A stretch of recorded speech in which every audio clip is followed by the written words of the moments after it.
যে গতকাল এখানে এক ভদ্রলোক এসেছিলেন, যিনি মেদিনীপুর থেকে এমপি ইলেকশনে দুর্গাপুরে লড়তে এসেছিলেন। বর্ধমান দুর্গাপুর লোকসভা আসনে বিজেপির প্রার্থী হয়ে দিলীপ বাবু এখানে এসেছিলেন এবং বলেছিলেন সদর্পে যে দুর্গাপুরের মানুষ তাকে নাকি সাদরে আমন্ত্রণ জানিয়ে এসছে এবং জনে জনে তৃণমূলের নেতাদিকে তিনি ধমক দিয়ে বলছিলেন যে এবারে দুর্গাপুরের সবকিছু নিয়ন্ত্রণ আমরা করব।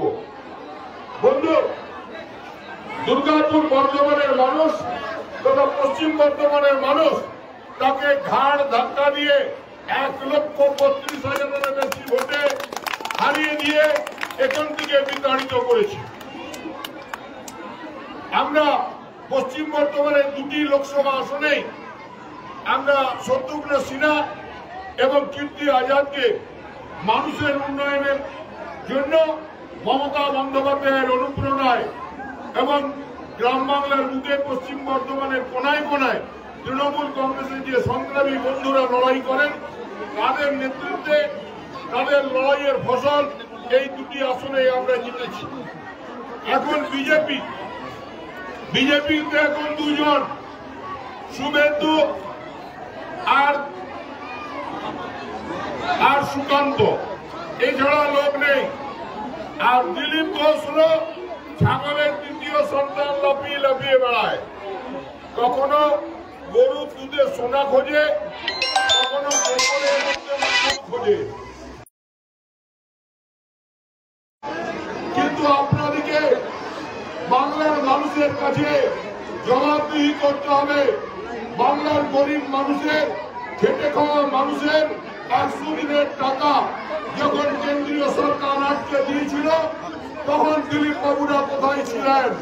তখন দিলীপ বাবুদের মুখে কেন কথা ছিল না? যখন বাংলা আবাস যোজনার টাকা কেন্দ্রীয় সরকার আটকে দিয়েছিল তখন দিলীপ বাবুরা কোথায় ছিলেন? যখন বাংলার হসপিটালগুলোর টাকা আটকে দিয়েছিল কেন্দ্রীয় সরকার, কেন দিলীপ বাবুদের মুখে কথা ছিল না?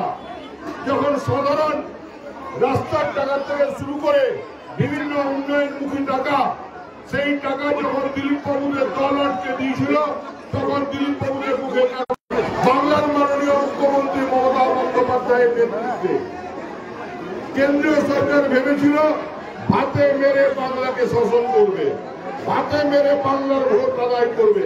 কিন্তু মমতা বন্দ্যোপাধ্যায় বাংলার খেটে খাওয়া মানুষের, বাংলার মাননীয় মুখ্যমন্ত্রী মমতা বন্দ্যোপাধ্যায়ের নেতৃত্বে কেন্দ্রীয় সরকার ভেবেছিল হাতে মেরে বাংলাকে শাসন করবে, হাতে মেরে বাংলার ভোট আদায় করবে।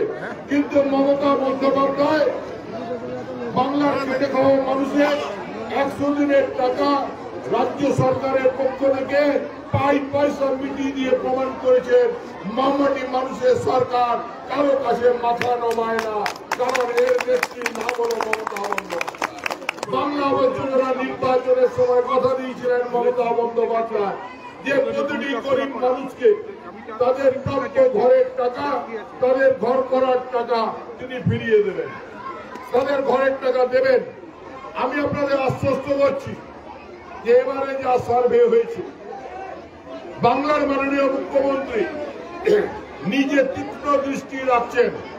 কোন মানুষ যার প্রয়োজন আছে সে ঘরের থেকে বাদ যাবে না।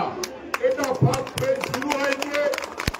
ফার্স্ট ফেজে যে সেন্ট্রালের নিয়ম অনুযায়ী, সেই সিস্টেম অনুযায়ী যে ঘরের টাকা দেওয়া হয়েছে সেটাকেও বাংলার মাননীয় মুখ্যমন্ত্রী আমাকে নিজে ফোন করে বলেছেন যে সেই ব্যবস্থাটাকে শিথিল করা হচ্ছে। এই ভীষণ বর্ষায় যে গরিব মাটির বাড়িগুলো ভেঙে গেছে সেগুলো আবার সার্ভে করা হবে এবং আবার গরিব মানুষকে ভাড়া দেওয়া হবে। সুতরাং আপনারা জানেন যে যখন লক্ষ্মীর ভান্ডার শুরু হয়েছিল 2021-এর নির্বাচনে, যখন ফর্ম ফিল আপ হচ্ছিল, এই সিপিএম আর বিজেপি বলছিল এটা ভাওতা।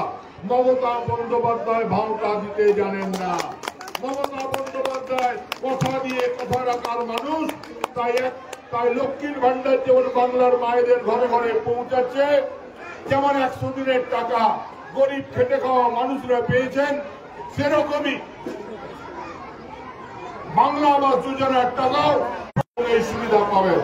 তাই বন্ধু, এই লড়াই যারা ভাবছে যে লিটি চোখা খাইয়ে এখানে নন বেঙ্গলি ভোটার দিকে মোবিলাইজ করা চক্রান্ত করছে, তাদের বলে দিই এই কথা বলে, বাংলার মাটি দুর্জয় ঘাটি, জেনে রাখো দুর্বৃত্ত। এখানে কেউ এমন কেউ নয় যিনি বাঙালি নন। যিনি হিন্দি ভাষায় কথা বলেন তারা হলেন হিন্দি ভাষী বাঙালি, আর যারা বাংলা ভাষায় কথা বলেন তারা হলেন বাংলা ভাষী বাঙালি। সুতরাং এখানে যারা সাউ, এখানে যারা বর্ণমাল, এখানে যারা হিন্দি ভাষী মানুষ আছেন, তাদের জন্ম বাংলায়, তারা 100% বাঙালি। তাদের নেত্রীর নাম মমতা বন্দ্যোপাধ্যায়। তাই যারা গোবরে মাখন খোঁজে, দুধে সোনা খুঁজে মানুষকে ধাপ্পা দেওয়ার চেষ্টা করে, তাদের ঘাড় ধাক্কা দিতে হবে। আমি আপনাদের কাছে অনুরোধ করে যাই, এরপরে যখন দিলীপ বাবুরা এখানে মিটিং করতে আসবেন, ফুচকা উৎসব নয়, তাদেরকে ঘিরে ধরে जवाबदेही चाहेंगे। गिरवन पकड़ के उसको पूछना है हमारा घर का पैसा कहाँ गया, हमारा परिश्रम का 100 दिन का रुपया कहाँ गया, जवाब दो, नहीं तो बंगाल छोड़ो।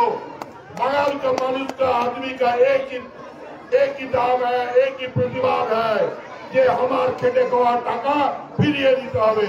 তাই বন্ধু, আগামী দিনের লড়াই মমতা বন্দ্যোপাধ্যায়ের নেতৃত্বে বাংলার উন্নয়নের লড়াই। আসুন আমরা সবাই মিলে, একটু আগে আমাদের নেতা